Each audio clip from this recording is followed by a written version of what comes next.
Oke, bismillahirrahmanirrahim. Assalamualaikum warahmatullahi wabarakatuh. Berjumpa kembali dengan saya Muhammad Ihsan Fatur Rahman, guru sosiologi di SMAN 1 Ciawi Gebang.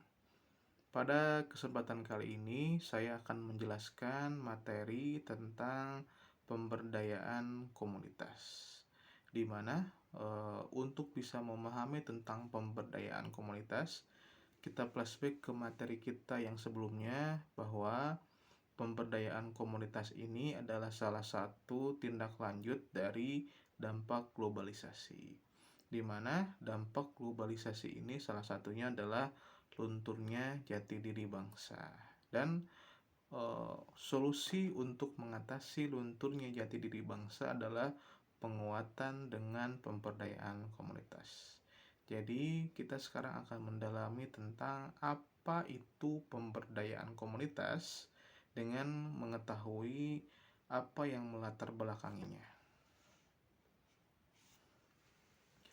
Dasar dari pemberdayaan ini kita harus melihat dari materi awal dalam sosiologi, yaitu bahwa pada hakikatnya manusia ini tidaklah bisa hidup dengan sendiri. Dan karena ketidakmampunya hidup dengan sendiri, maka mereka berkelompok. Kenapa mereka berkelompok? Salah satunya adalah untuk memenuhi kebutuhan hidup.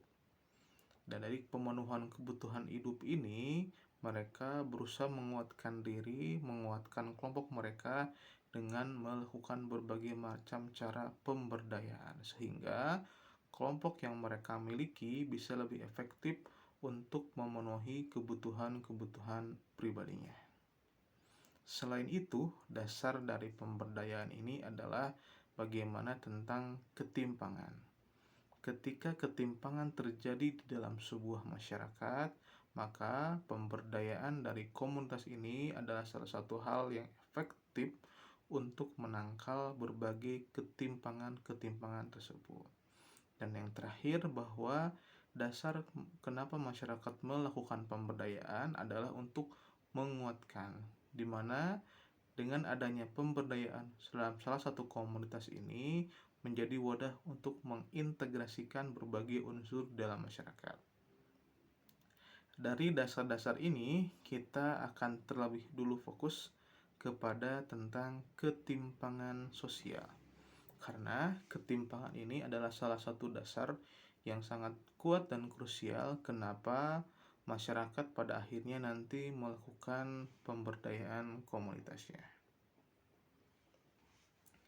Ketimpangan sosial bisa dimaknai dengan berbagai macam definisi dan persepsi. Ada yang menganggap ketimpangan itu ketidakadilan, ada yang menganggap ketimpangan tersebut adalah ketidakseimbangan, dan ada yang menganggap juga bahwa ketimpangan itu adalah berat sebelah. Pemahaman-pemahaman tentang ketimpangan tersebut semuanya benar, yang pada hakikatnya menjadikan satu tujuan bahwa ketimpangan sosial itu adalah sebuah timpang keadaan yang berat sebelah, tidak adil, dan tidak seimbang, di mana hal itu terjadi juga pada lapisan-lapisan sosial di masyarakat. Dan ini bisa kita ilustrasikan kepada piramida dan stratifikasi sosial, di mana ketika adanya ketidakadilan dan ketidakseimbangan di dalam sistem sosial yang ada di dalam masyarakat, maka itulah yang disebut sebagai ketimpangan.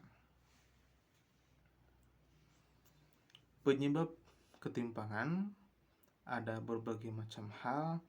Ada dua yang saya garis bawahi adalah yang pertama, ketika distribusi yang tidak merata. Hal ini terjadi dikarenakan yang kedua, sistem yang tidak adil. Ketika hukum tidak diterapkan dengan seadil-adilnya, ketika sistem sosial tidak diberikan dengan seadil-adilnya, maka ketimpangan akan terus terjadi. Ketimpangan ini bisa kita contohkan ketika si kaya yang terlalu kaya dan si miskin yang terlalu miskin. Ketika ada dua hal kondisi yang terlalu ekstrim, maka itulah rumus dari sebuah ketimpangan, di mana di tengah-tengahnya bahwa yang miskin semakin menderita dan kaya yang semakin menyombongkan diri, mengagungkan dirinya, seperti itu. Dan ketika ketimpangan ini terjadi di dalam masyarakat, maka tunggu saja bahwa sistem sosialnya akan runtuh dengan sedemikian rupa. Sehingga untuk menjaga distribusi dalam masyarakat, menjaga keadilan dalam masyarakat adalah sesuatu hal yang sangat penting. Sehingga ketimpangan yang merupakan dampak negatif dari apa yang terjadi ini bisa kita hindari dengan menegakkan keadilan-keadilan yang ada. Seperti itu.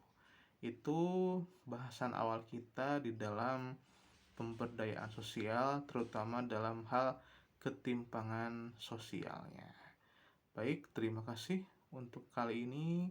Saya cukupkan. Terima kasih. Assalamualaikum warahmatullahi wabarakatuh.